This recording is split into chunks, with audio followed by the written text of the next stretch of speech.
यह कहानी है कबीर और आयशा की, जो वाइल्ड लाइफ फोटोग्राफर्स थे। उन्हें शहर की भीड़ से दूर जंगलों की खामोशी पसंद थी। एक दिन वो रास्ता भटककर जंगल के एक ऐसे हिस्से में पहुंच गए जहां अजीब सा सन्नाटा था। न हवा की आवाज, न परिंदों की चहचहाट। कुदरत वहां खामोश थी, या शायद किसी का इंतजार कर रही थी। थोड़ा आगे चलने पर उन्हें एक पुराना पेड़ दिखा, लेकिन जब वह पास गए तो उनके पैरों तले जमीन खिसक गई। उस पेड़ के तने के अंदर एक आदमी का आधा शरीर धंसा हुआ था, जैसे पेड़ ने उसे निगल लिया हो। कबीर और आयशा उस पेड़ के पास गए तो उन्होंने देखा पेड़ में एक मशीन भी फंसी हुई है।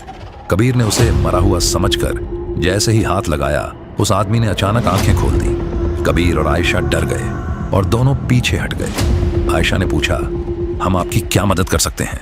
उस इंसान ने कहा कि यही पास में एक वेयर हाउस है जहां पर पेड़ काटने की मशीन रखी हुई है।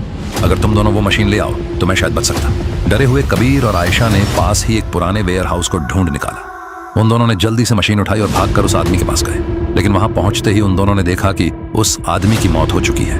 वो दोबारा से वेयर हाउस में मशीन रखने जाते हैं। उन्हें वहां एक रिकॉर्डिंग मिलती है। वो रिकॉर्डिंग चलाते हैं तो देखते हैं कि ये रिकॉर्डिंग उस पेड़ में फंसे हुए आदमी की। वो आदमी डॉक्टर आर्यन था, जो टाइम ट्रेवल पर रिसर्च कर रहा था।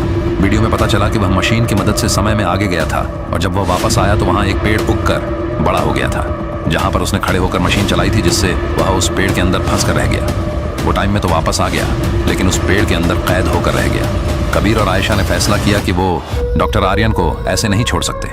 उन्होंने सोचा, अगर हम मशीन का यूज करके थोड़ा समय में पीछे जाएं और उस पेड़ को उगने से पहले ही काट दें तो आर्यन बच जाएगा। ये एक नेक इरादा था, लेकिन जंगल के नियम कुछ और ही थे। उन्होंने मशीन उठाई और उसी पेड़ के पास जाकर दोनों ने एक दूसरे का हाथ थाम लिया और बटन दबा दिया। वह दोनों गायब हो गए और समय में आगे चले गए।